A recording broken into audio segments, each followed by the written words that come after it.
and that's Mr. Shiny, better known as Kade.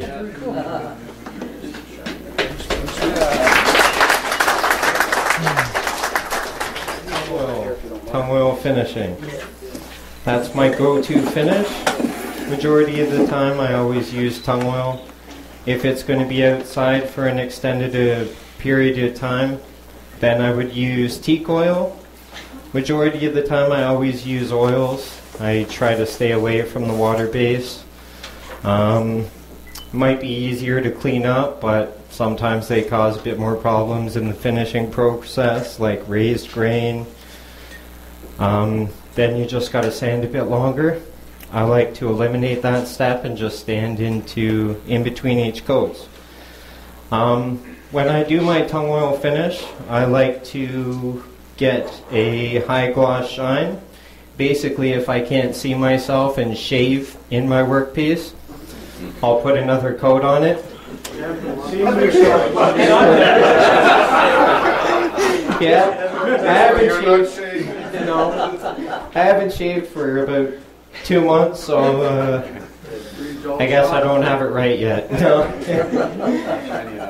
No, I'm just keeps me warm in the winter. So there's a couple different techniques I use when doing my finishing. I use 2 different techniques, one for flat work, one for bowls and curved work. When I apply my finish, the first few coats, I always use a brush. These are the cheap go-to bristle brushes, crappy tire, a few bucks. And I'll use one brush for probably half a year, just clean it out with mineral spirits and let it dry out. It's good to go. Once I have a few coats on my bowls or my flat work, I go to these shotgun pads. I never used these before. I always used to just use regular Bounty paper towel, but I find these work awesome. Basically, you just take off a square. Yep. Yeah, they're professional shotgun pads for cleaning guns, cleaning your stocks, your barrels of your guns. Where'd you get them? Gagnon Sports. That's for the bore.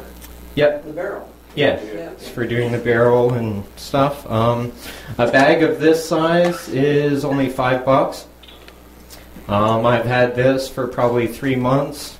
I only use it for my final couple coats because I find with paper towel or any sort of cotton swab or cotton paper towel or cheesecloth, even wiping it on the bare wood, no matter how much you sand, there's going to be, if you go with the grain, it might not catch, but coming back across against the grain, you're going to get the cotton or the paper towel is going to catch the fibers of the wood, and you're going to get little tears and fluff and stuff in your work. So I usually don't use these until I have built up a finish. With Tung Oil, it usually takes at least 5 to 7 coats to build up a finish to the point where the wood is no longer absorbing the finish like a sponge. At that point, once I get to that point, I'll start sanding. When I'm sanding in between coats, all I use is a piece of 500 grit sandpaper. I'll just rub it across the surface quickly just to mark it up, give the new finish some surface to bite. And then I only use that in between coats. Once I get to my final coat, that's when I'll use the micro mesh, and I'll show you how I use that a little later. Okay, so when you're starting, make sure to go in your kitchen, find your wife's favorite Tupperware containers, as well as her favorite glassware. It'll give you a couple brownie points for sure. Didn't give me any, but I'm not complaining. So, all right. So basically, doing my finish. Anyone have Here, never mind. I forgot my screwdriver to open my tins. So you went through the bore order.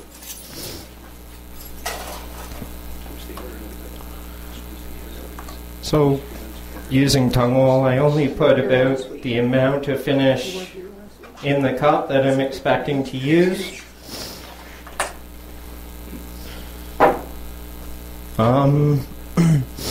On the harder wood, sometimes I will dilute it a bit, just so it seeps in to build up a finish. If I dilute it a little bit, I don't measure it 1 part, 2 part, or anything. I just take a little touch, maybe half a capful, throw it in there. That'll just allow it to absorb into the wood a bit better, also help with leveling.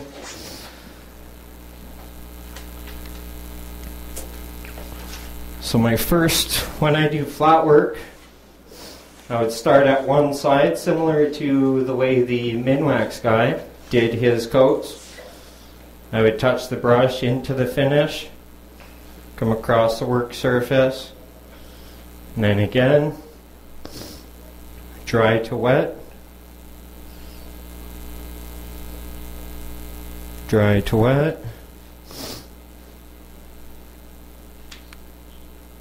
And I'm not too worried about the bubbles that are created in the finish because the oils in tung oil, or in tung oil, it has self-levelers.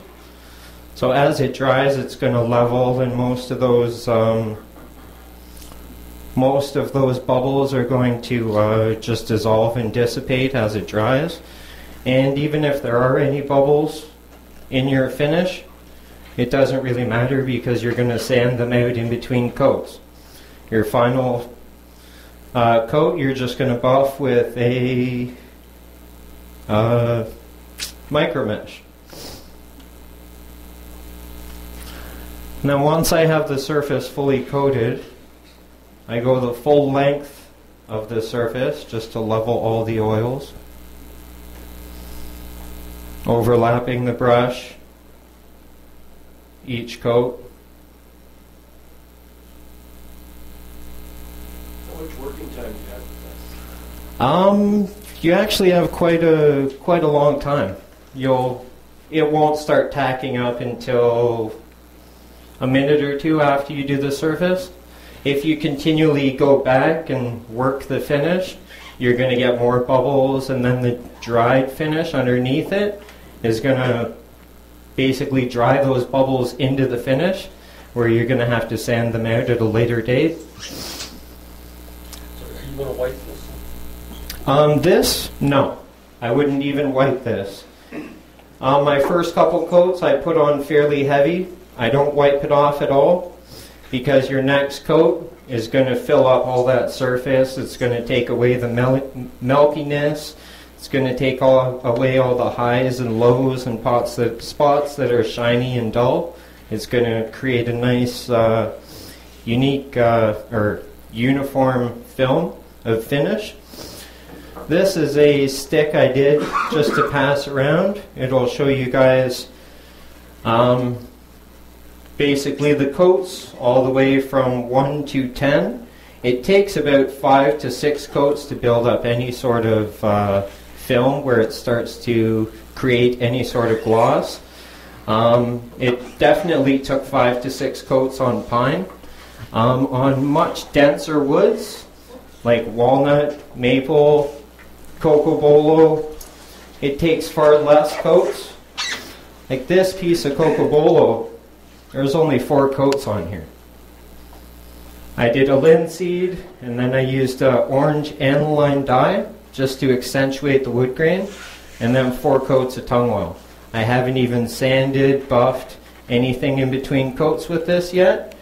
When I get home tonight, I am going to sand this with my 500 grit sandpaper, put on 1 more coat, and then it will be finished, and I will buff that with micro mesh. Can you spray that? You probably could. I've never tried spraying it. You would need a airbrush or a spraying system, but I've never really tried it. I try to stay away from most of the aerosols because you have to have that perfect distance, that perfect sweep for everything to be perfect and uniform. I find I get that a lot easier and quicker with any sort of paint on or wipe on tung oil finish or teak oil or even polys. Okay. You said before you used the linseed oil as the first coat, and then you went into background. Yes, everything I do, I always put one coat of linseed oil on it, on the lathe after I sand. This bowl is basically bare before I put any tung oil or anything. I've only sanded this on the lathe and put linseed oil on this.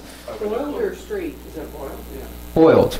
Boiled linseed oil. How many coats? One coat. And then one coat on the lathe. I'll let it dry. And then I'll put another coat on the lathe, crank it right up to about 1,000 and buff the excess off. And then I'll leave that, let that dry for at least a week before I touch it with tung oil. Because linseed oil takes, depending on the humidity, the cold, the dryness, the temperature, the type of linseed oil you're using, it can take quite a bit of time to dry. No dryers. Yeah, there's no dryers in it, so basically it dries on its own at its own speed. So on a good day, I might touch this with tung oil in a few days, but majority of the time I'll wait at least a week just to make sure that all the linseed oil is dry, cured, and there's no chance of it becoming punky or starting to rot once I put that tung oil on it. Boiled linseed oil does dry in about half the time of regular linseed oil as well. Yeah, it's better to use it. Okay. Yep. Can you, when you're saying you dilute the tung oil and you do it, Yeah, mineral spirits. I dilute the tung oil with mineral spirits. you do it from the bowl as well? Yep. Yeah, the first couple coats, just so it gets right in there, absorbs into the wood, build up a base coat. I usually use the tung oil diluted with a little bit of mineral spirits. But my final couple coats, I'll just use straight tung oil. Because Would the tung oil dry quicker with it having mineral spirits in it? I imagine it probably would dry a little quicker with the alcohol and the mineral spirits in it because it just evaporates quicker. I've never really paid attention to that yet to keep a time limit on it. You're looking after the penetration. Yeah, Yeah. I'm looking at after the penetration and Frank to McPhee always used to put his first coats of urethane on with thinners. with thinners. Yeah, okay. How long do you wait between the tung oil coats? Between the tung oil coats, I would usually do one coat in the morning, wait the whole day, sand it, put another coat on at night before I go to bed. That's if I'm anxious about getting this piece done. If not so much and I don't have a deadline or I have time to spare, I'll usually coat everything once during the day. I'll leave it the